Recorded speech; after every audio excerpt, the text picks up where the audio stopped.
sakit coronanya. Jadi kanyo tawa rumah lantaran trek hak aduk kedai kopi.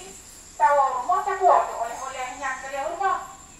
Nah, jadi dari hal lainnya, tolong sayangi diri sendiri, sayangi keluarga, sayangi anak-anak, sayangi ditanya oleh Aceh, sayangi Indonesia.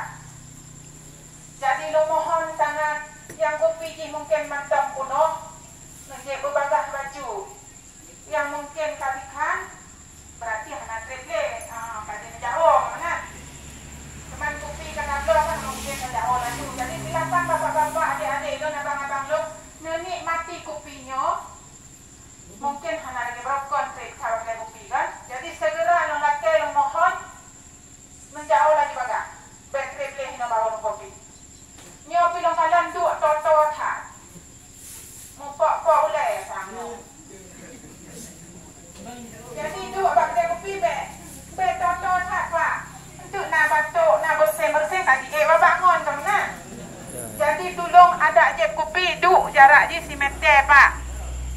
Menyo tak duk jarak 5 meter ada bersih-bersih. Hana kena gigi babak muka gok mana. Hana tak pindah, hana tak pindah kumen bak gok.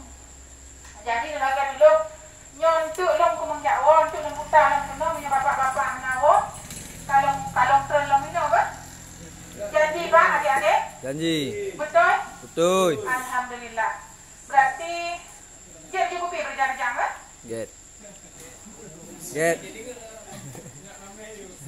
Mungkin ekna nantang, tapi rakyat harapan lon untuk bapak-bapak untuk mendengar, melaksanakan, nepatuhi. Sama-sama tak patuhi pak. Sama-sama tak laksanakan. Ekna nantang mungkin lebih kurang, lon nak maaf. Assalamualaikum warahmatullahi wabarakatuh. Waalaikumsalam warahmatullahi wabarakatuh.